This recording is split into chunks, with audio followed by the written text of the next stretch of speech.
Hi, Venetia here, and today I want to talk about burning resin incense the proper way.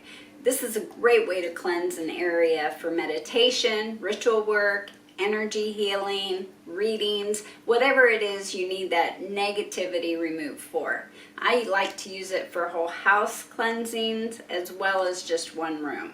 This is not the same as doing a sage cleansing, but it's one of my favorite ways to do it. So to start, you're going to need an incense burner, natural sand, a charcoal disc, tongs to hold it with, a way to light it, salt, and resin of your choice.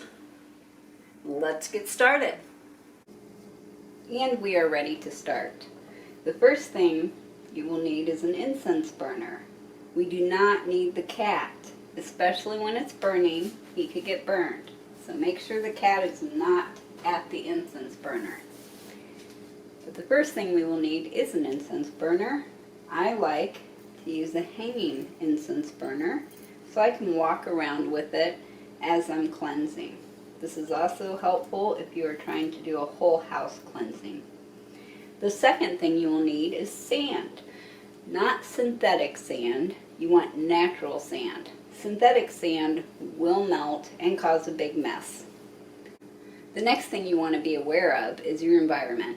Do not start this under a smoke detector. It will go off.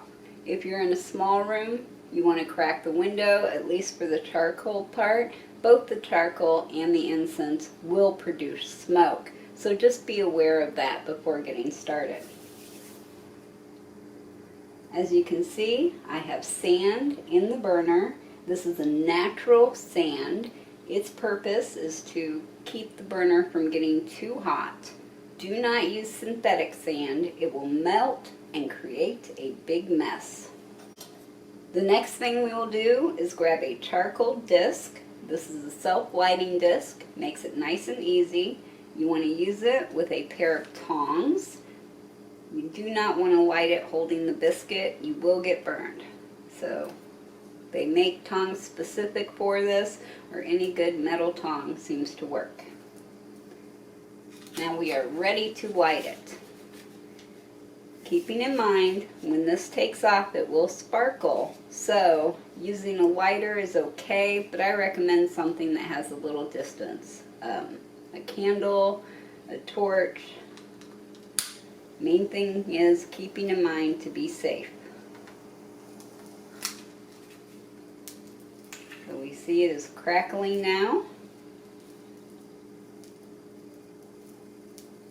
You can see it crackle. We just want to hold it until it crackles all over the entire disc.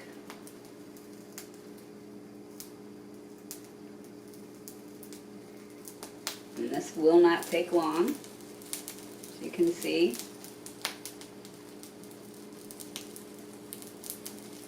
Once the crackling stops, we will be ready to place it on the sand.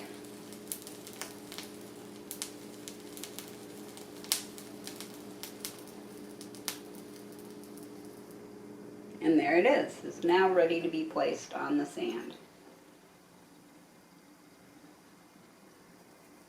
You will then wait for a few minutes until it turns totally gray.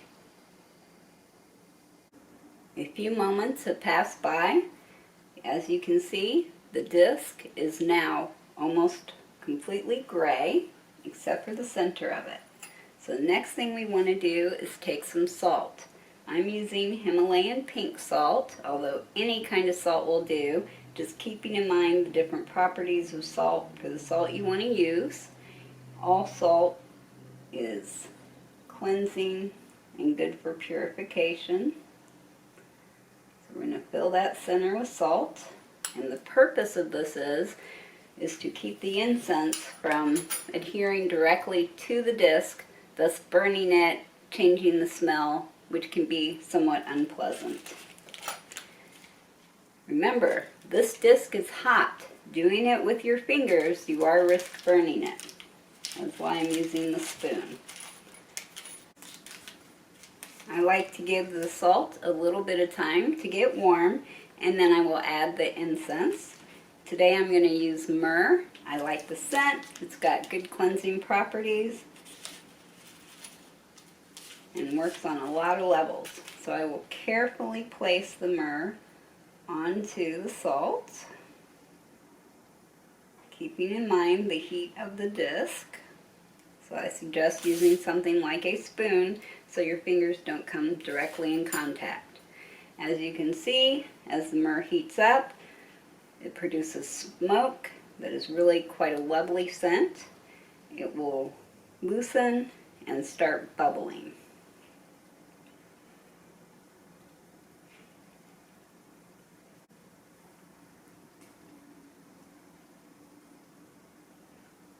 And it's as easy as that. If you like my video, make sure you subscribe to my channel, hit like, comment, and you have a great day. I'll see you next time.